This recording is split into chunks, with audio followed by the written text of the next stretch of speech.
Okay, welcome to Calculus.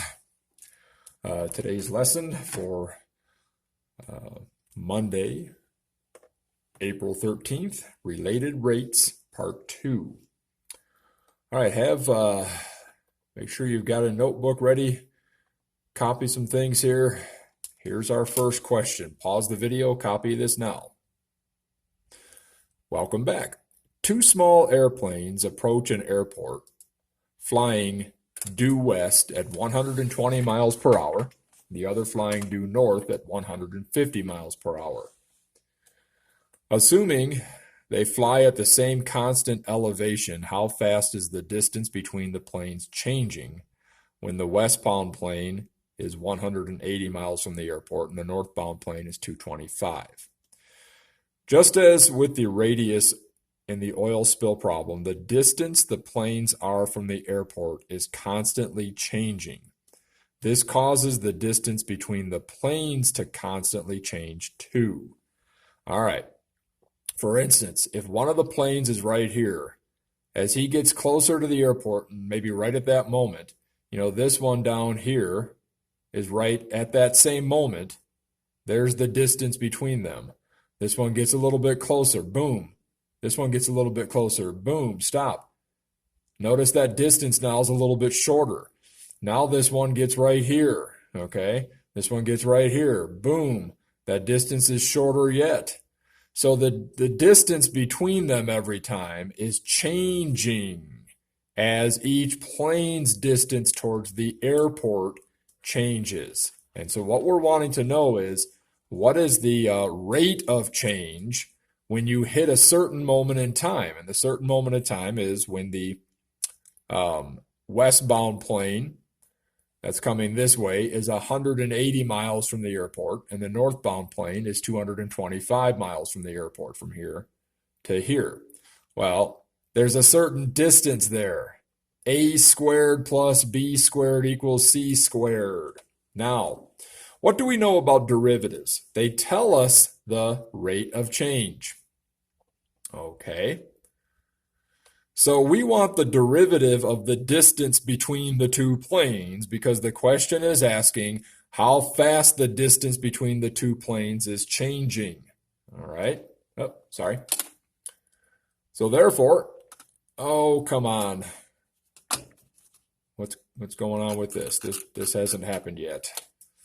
Hang on. Maybe I can just fix it right here. There we go. All right. So we need the Pythagorean theorem. And before we begin, we need to establish a few facts. We can convert our picture above into a coordinate plane, calling it x right here. Okay. And then this would be the y-axis. Now, z is the distance between them. Okay. So that's like your c squared.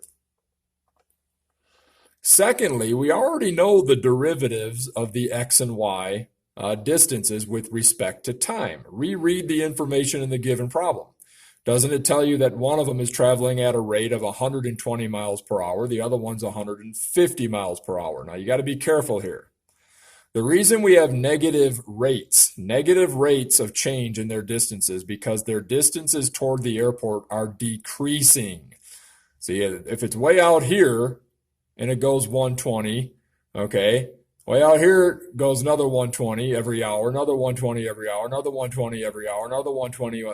The distance from the airport just keeps getting smaller and smaller and smaller every hour, okay, or every moment in time.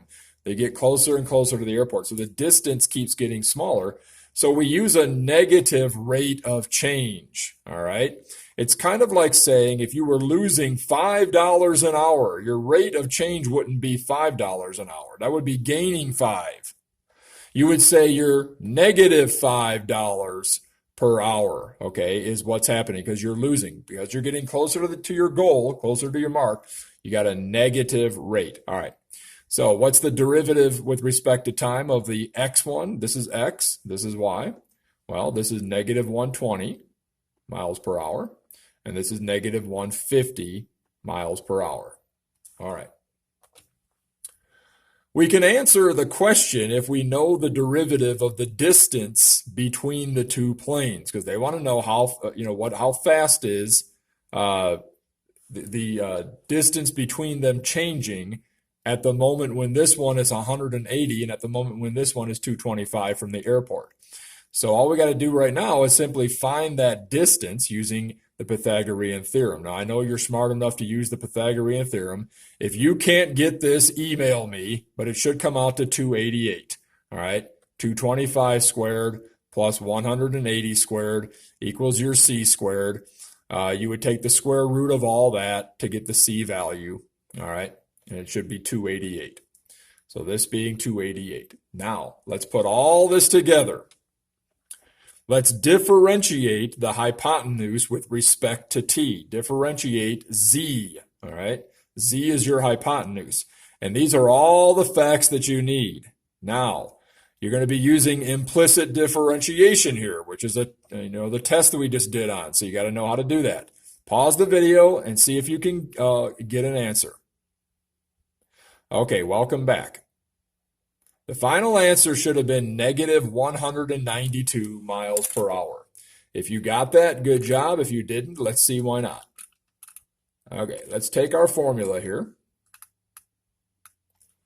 And again, because the z side, okay, is that distance between the two planes as they get closer to the airport up here, okay, that rate of change between them, that rate of change, the distance between them as a rate of change, is what we're trying to find. So I apply the derivative with respect to time, d of dt,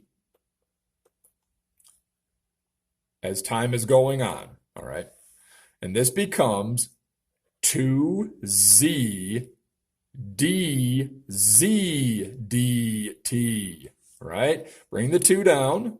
The z goes to the 1 power, like always, but then you times it by the derivative of this number here. And this number is not t, so you got to make it derivative of z with respect to t. Over here, bring the 2 down, and you have 2x, but it's not the same variable. It's with respect to time, so it's dx dt. And then we bring down the 2 here, and we have 2y and dy dt. Now, notice we have, goodness, oh, come on. All right, here we go. All right, notice something here.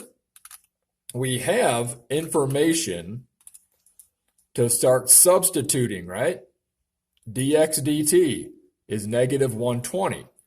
So let's do another step here with all of that information. See if I can grab this right here. There we go. Let me take this away, take that away, put that up there. Okay, there we go. All right, now we can go ahead and make our substitutions. Okay, negative 120, 2 times x. So I'm going to go back to what x is too. Isn't x 180? Because that's what we wanted to have. We want to know how fast this distance is changing when one of the planes, the x-plane, gets to 180 miles from the airport, and then negative 120 miles per hour. And I'm writing that as a fraction because we're going to have these over 1 as well. Okay, added to your y value is 225. When the y plane gets to 225 miles from the airport,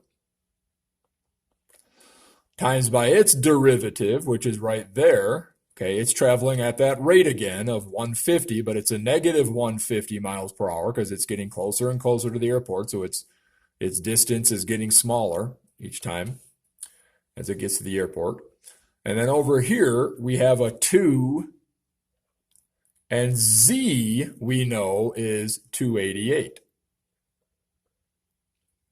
All right, times, though, by the derivative of z, and that's what you're trying to solve for, because the question, how fast is the distance between them changing, all right, when one plane gets 180 and when one plane gets 180 and the other one gets 225 from the airport. All right, so doing some calculations here. 288 times 2, 576 miles dz dt. 180 times 2 times 120. Well, that's 2 times 180 times 120. Okay, negative 43,200.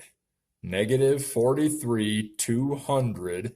Now, miles squared, because 180 miles times negative 120 miles per hour.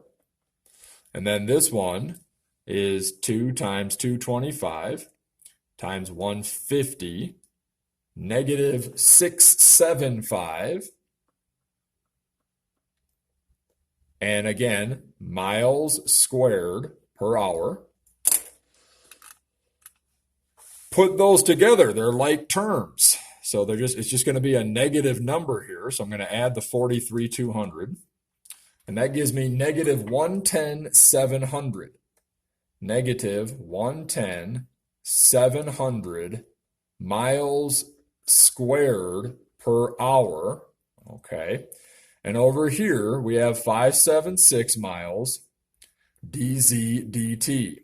You're trying to solve for dz dt, so you divide out the 576 miles, and you'll have dz dt by itself. Now look how I'm doing it on this side. I'm writing it like that instead of as a fraction, just to make a point. Okay, but once I divide this out, okay, I've got my derivative with respect to time at all those given variables is going to be negative 110,700 miles squared per hour multiplied by 1 over 576 miles. Now we're going to cancel out the miles square and make it miles, see? The miles cancel out. And when you multiply straight across, aren't you going to be dividing 110,700 negative miles by 576 hours? So putting that into your calculator, your derivative of z with respect to time is 110,700 divided by 576, negative 192. Okay, so negative 192 miles per hour. I don't know if the direction said round to the nearest miles or not, but yeah, final answer to the nearest whole mile is negative 192 miles per hour. All right. Try the rest of those homework problems and have a good night.